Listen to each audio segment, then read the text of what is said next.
एक छोटे से शहर में एक परिवार रहता था, जिसमें राहुल और उसकी माँ बेहद खुशी से जीवन व्यतीत कर रहे थे।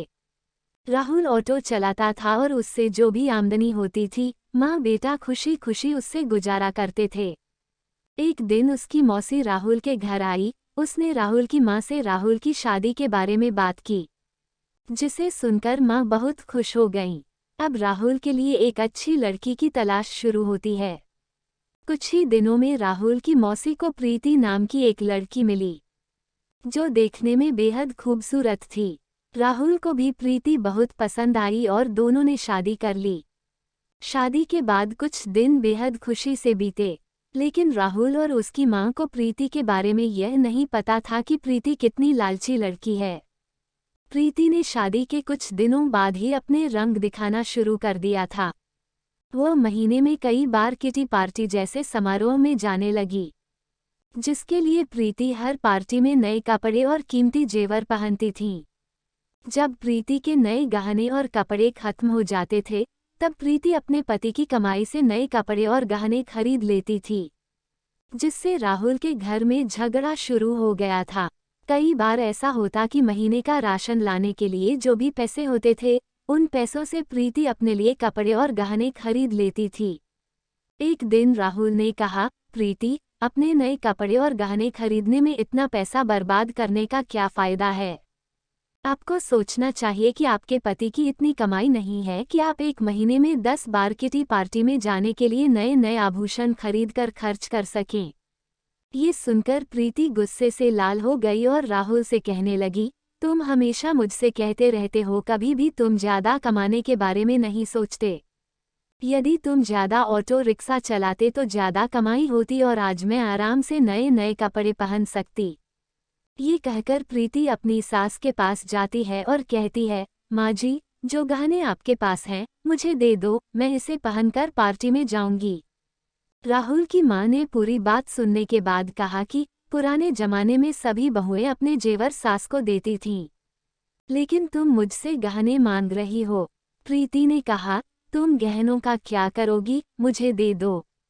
अंत में राहुल की माँ ने भी अपने सारे गहने प्रीति को दे दिए और प्रीति उन गहनों को पहनकर किटी पार्टी में चली गईं। इधर प्रीति के जाने के कुछ देर बाद ही घर में राहुल की मौसी आ गई। उसने राहुल की माँ से प्रीति के बारे में पूछा तो माँ ने प्रीति के बारे में सारी बातें बताईं। ये सुनकर मौसी ने प्रीति को सबक सिखाने की सोची। प्रीति की सास भी इस खेल में शामिल हो गईं।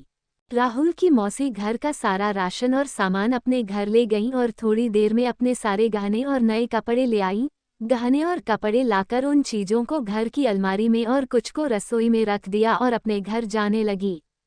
जाते समय प्रीति की सास से कहा कि जब प्रीति घर आएगी तो ये जेवर देखकर वह तुमसे कुछ पूछेगी, तुम उसका अच्छे से उत्तर देना। उसके कुछ ही समय बाद प्रीति किटी पार्टी से घर आई और अपनी अलमारी में सभी नए गहने देखकर बहुत खुश हुई। लेकिन शाम को जब प्रीति रसोई में खाना बनाने गई तो उन्हें फिर से राशन के डिब्बे में नए गहने मिले, जिसे पाके प्रीति की खुशी का कोई ठिकाना नहीं था। लेकिन जब प्रीति ने किचन में राशन की तलाश की तो उसे कुछ नहीं मिला, जिससे वह परेशान हो गई और अपनी सास के पास गई और पूछा कि माँ जी, किचन का राशन कहाँ गया? तब सास ने कहा कि बहू, आपको गहने और कपड़े सबसे ज्यादा पसंद हैं, इसलिए आज मैंने घर का सारा राशन और सामान बेचकर आपके लिए नए गहने और कपड़े खरीदे लाई हूँ। अब आप इसे पहन सकती हो और पार्टी में जा सकती हो। ये सुनकर प्रीति ने कहा कि ठीक है, मगर खाने के बिना मैं गहनों और कपड़ों का क्या करूँगी? तो सास ने फिर जवाब दिया कि अब खाना खाने की क्या जरूरत, तुम्हें अपनी सबसे प्यारी चीज मिल गई है, तुम्हें इसमें खुशी होनी चाहिए। ये सुनकर प्रीति को अपनी हरकत पर पछतावा होने लगा। तभी राहुल की मौसी भी आ गई। उन्होंने ये भी कहा कि यह सब मैंने आपको समझाने के लिए किया है कि केवल नए कपड़े और आभूषण जरूरी नहीं हैं। इसके अलावा दुनिया में भी बहुत कुछ होता है, और अगर आपको नए गहने और कपड़े पहनने का इतना शौक है तो आप खुद क्यों नहीं कमाते और उस पैसे से ये सारी चीजें खरीद लेते हैं। सारी बातें सुनने के बाद प्रीति को अब सब कुछ समझ में आ गया और अब से उसने फिर कभी ऐसा नहीं किया और अपने पति के कमाए हुए पैसे में खुशी खुशी रहने लगी। इस कहानी से आपको क्या सीख मिली है कमेंट में ज़रूर बताएं और कहानी आपको पसंद आई है तो लाइक करें, दोस्तों में शेयर करें। वीडियो को पूरा देखने के लिए आपका धन्यवाद। चैनल को सब्सक्राइब करें ऐसी ही और कहानी सुनने के